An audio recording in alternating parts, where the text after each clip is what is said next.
بسم الله الرحمن الرحيم طاسيم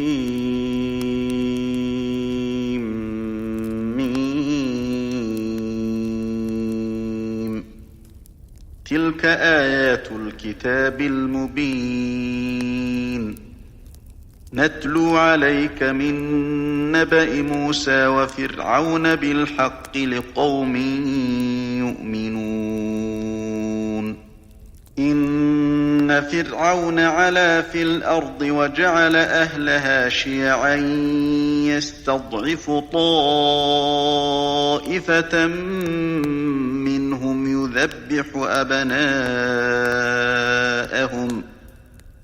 يذبح أبناءهم ويستحيي نساءهم إنه كان من المفسدين ونريد أن نمن على الذين استضعفوا في الأرض ونجعلهم أئمة ونجعلهم الوارثين ونمكن لهم في الأرض ونري فرعون وهامان وجنودهما منهم ما كانوا يحذرون وأوحينا إلى أم موسى أن أرضعيه فإذا خفت عليه فألقيه في اليم ولا تخافي ولا تحزني إنا رادوه إليك وجاعلوه من المرسلين فالتقطه آل فرعون ليكون لهم عدوا وحزنا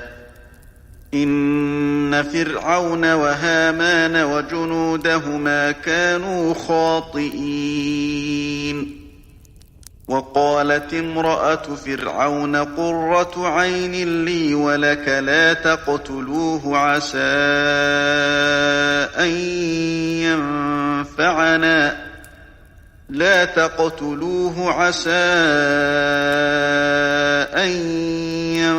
ينفعنا أو نتخذه ولدا وهم لا يشعرون وأصبح فؤاد أم موسى فارغا إن كادت لتبدي به لولا أن ربطنا على قلبها لتكون من المؤمنين وقالت لأخته قصيه فبصرت به عن جنب وهم لا يشعرون وحرمنا عليه المراضع من قبل فقالت هل أدلكم على أهل بيت يكفلونه لكم وهم له ناصحون فرددناه إلى أمه كي تقر عينها ولا تحزن ولتعلم أن وعد الله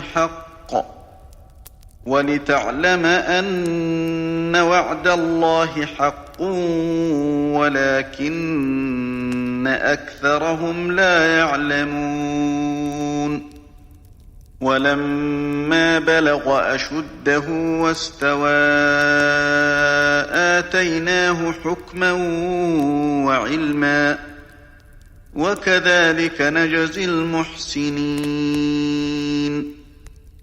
ودخل المدينة على حين غفلة من أهلها